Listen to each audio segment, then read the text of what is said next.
Hey guys, welcome back to the channel. It's Michelle, your practical priestess here at Divinely Genuine. So we are back to skip along with the moon and keep updated on what's going on in the universe and how it is influencing us so that we can better navigate our own lives and the energies that the planets are influencing us in. So, I did not do a daily yesterday because I figure we'll just start going with the moon. So we'll just start following the moon, and the moon changes signs like every other day. So let's get on into it. The lovely moon is in Gemini. And so moon in Gemini, it's going to make us feel a little busier, unable to sit still, wanting to get a lot done. It is an intellectual sign, so our mind may be racing a bit. Gemini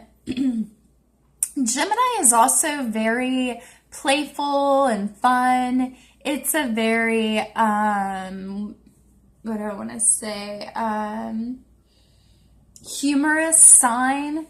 Jim Carrey has a moon in Gemini. I know that because of the book I wrote about moon signs, which is coming out very soon. So Jim Carrey is a moon in Gemini, so it definitely holds a lot of playfulness and humor with it, as well as being very busy. Now, obviously, there is a duplicity in Gemini as it is represented by the two twins. And actually, let's see where it is behind me here. We've got the twins over here. This is the sign of Gemini. Anywho, so yeah, moon in Gemini today. The last 2 days we had the moon in Taurus, which I don't know about you guys, but for me, moon in Taurus, it is a great day to just kind of indulge in life. Enjoy good food, lazy around in bed, take it easy. Obviously enjoy some, well not obviously, but enjoy some nice sexual energy with your partner. And just kind of go slow and steady as the Taurus does, enjoying his environment. That was definitely me the last couple days. And let's see, so coming into Gemini today, like I said, we're going to be more playful, ready to take on a different energy, it's a mutable air. So mutable air, it definitely picks up on energies around you and can adapt to things around you, and is a very busy bee mentally, ruled by Mercury, okay? So we have our Sag, Mercury, and Jupiter still in Sagittarius. I believe that Jupiter crossed over the star, Leo King mentioned this, the star Antares, the fixed star, yesterday, I believe. I don't know if it's still there or not. I should have checked. But it's at 9 degrees. Antares is at 9 degrees Sag. It's a fixed star, so it doesn't move. But it's very influential in kind of some negative ways. So wherever Sagittarius falls in your chart, you want to be careful with that, as Jupiter is expanding it and Mercury is wanting you to communicate, being right there in Sag. We have the Sun trining Uranus today.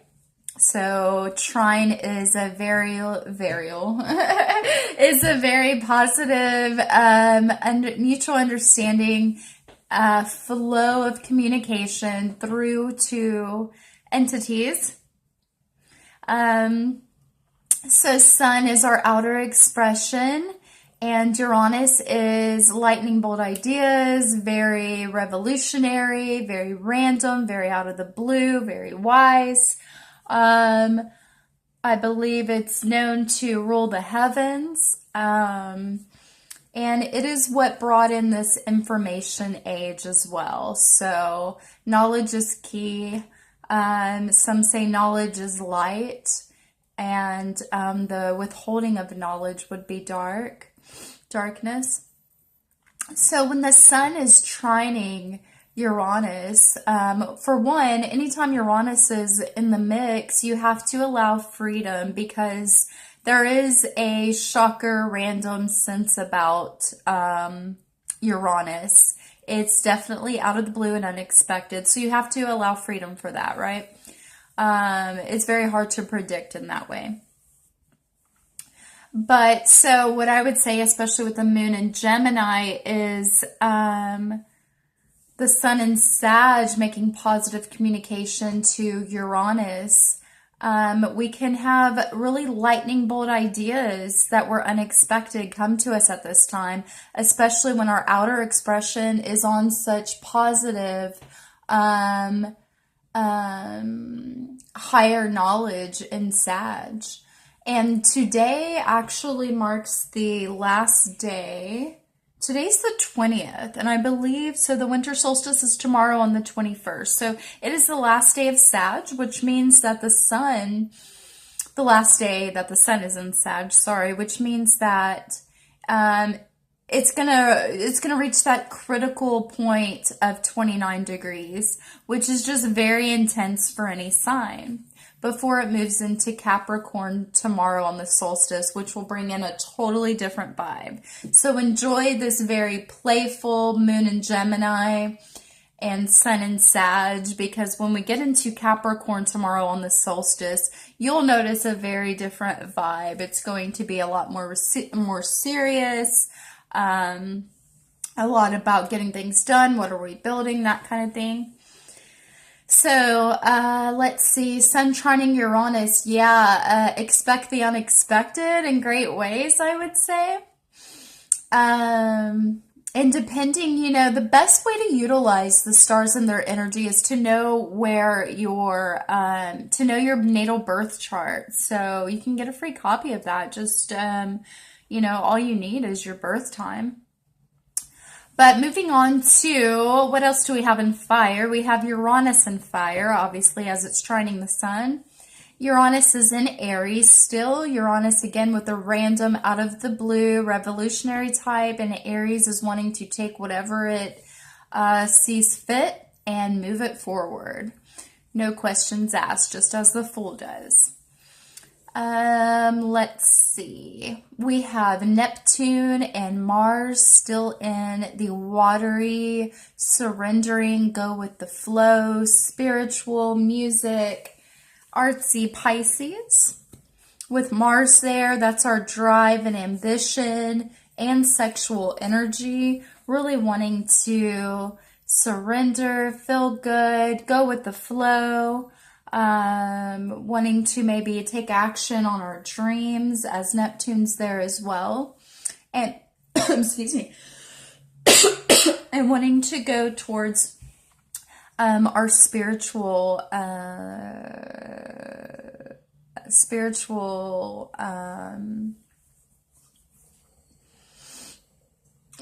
sorry, I'm having a moment. Spiritual, endeavors, our spiritual life, wanting to take action in our spiritual life. It's part of our drive and ambition right now. We've got the lovely Venus in Scorpio, still discovering all that it likes and dislikes, and going to the depths of what does make me feel good, what do I want in my relationships, my projects, my direct environment. And so Miss Venus is still in the underworld there, getting the most intuitive, in-depth insight. We've got Saturn and Pluto, of course, in Capricorn. Saturn is teaching us Well, it's life lessons. Saturn is life lessons. It's the slow, cold teacher. And wherever Capricorn is in your chart is how it's affecting you. If you would like a reading, go to divinelygenuine.com, and I do offer natal chart readings. So whatever area of life Capricorn is in your chart is where Saturn is trying to teach you lessons in that area. Pluto being joined there is really causing a death and rebirth, a transformative energy to take place in that area for you as well. And we have already talked about the moon. Let's see, back to the aspects. So Mars is quintile Saturn. Mars in Pisces, quintile Saturn in Capricorn. There's some obsession in a quintile. So Mars is, again, the masculine drive and ambition, our sexual energy. And that is quintile, the lessons we're learning at home, what Saturn is trying to teach us. I'm sorry, I said at home because, sorry about that. For me, Capricorn is the house of my home life. It's trying to teach us whatever lessons it's bringing up for you in Capricorn, you know. And basically for all of us, Capricorn as an archetype is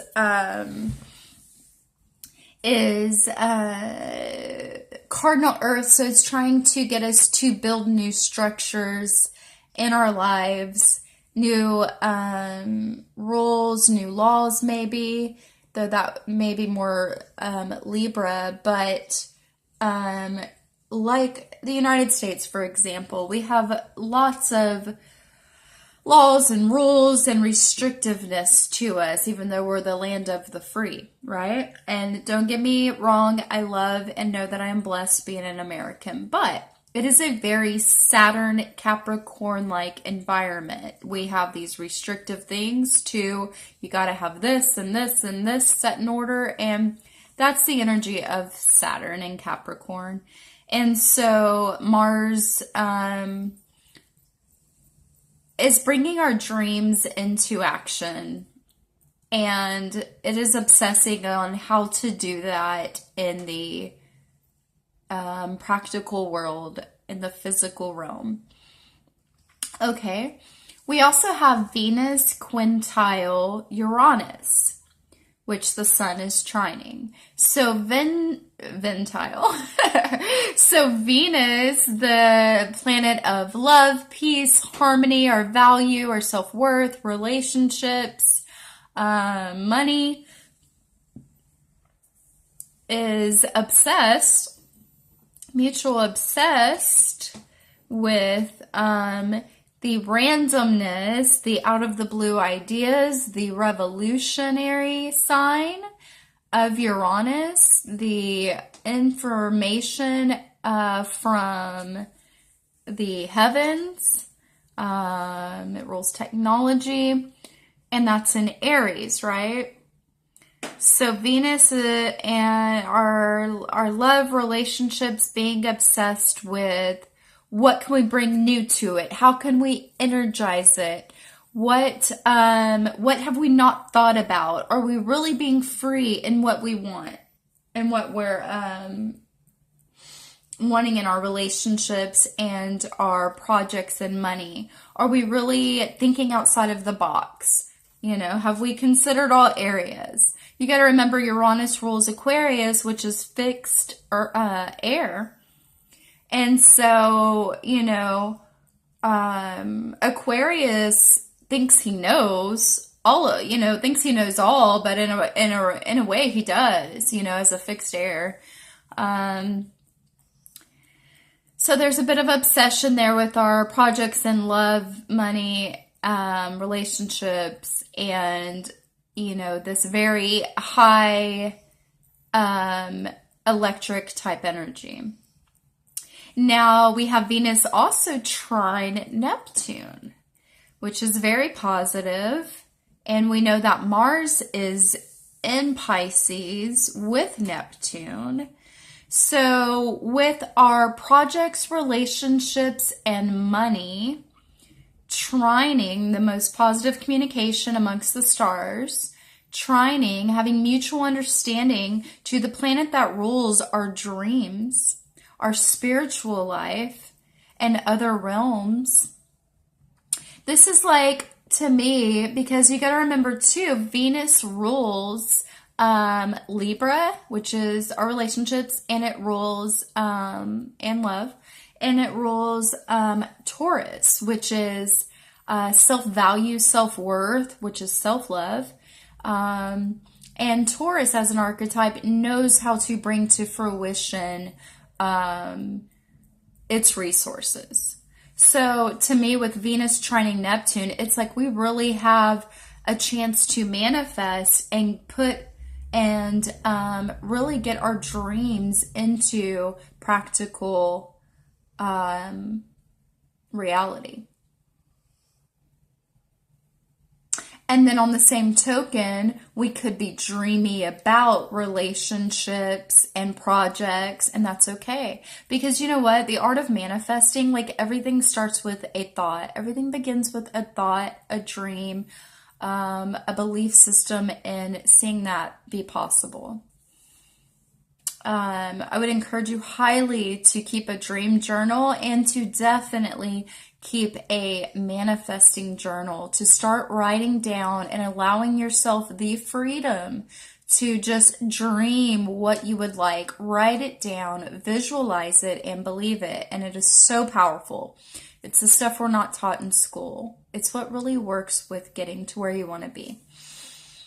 We've got Mercury conjunct Jupiter. So Mercury in Sag conjunct Jupiter in Sag. So this is really expanding our mind and communication in the areas of all things Sagittarius, which is the higher mind, intellectual pursuits, foreign affairs.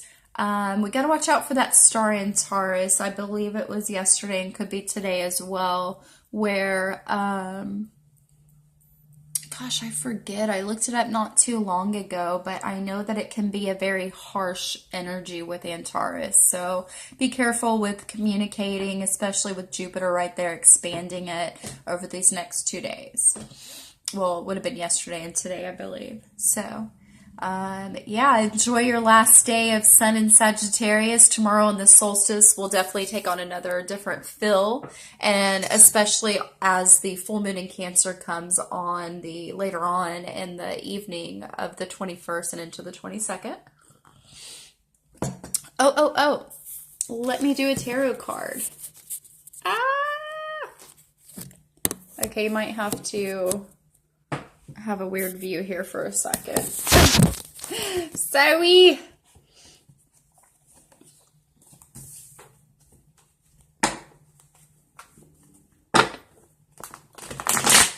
Oops. Don't have all the cards in there. Divine Spirit, we thank you for your insight, advice, and guidance through the tarot and astrology. We thank you for the ability to commune with you at any point in space and time. And I thank you for allowing me to be a messenger for you. I just ask, Spirit, that you would give us a card for the day to help us stay close to you and to get the best out of our path. And we thank you for it. All right, and I'm going to also do the Healing Fairies. Again, Spirit, we thank you for your advice, insight, and guidance through the tarot as well as the oracle cards as to how to navigate this Thursday, December 20th, last day of Sun in Sag. Oh, snap. Oh my gosh, that's way too many. Sorry, guys.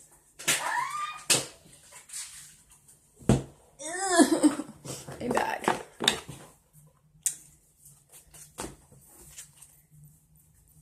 Spirit, thank you for your insight, advice, and guidance for all of us for this day. And we thank you for it. Okay. All right, you guys, let's see what we got. What did we get? Ah, okay, cool. We have the sun and visualization. I was just talking about manifesting. And they're both upright, so that's awesome. I did spend some time this morning manifesting in my journal. I hope you guys will do it as well.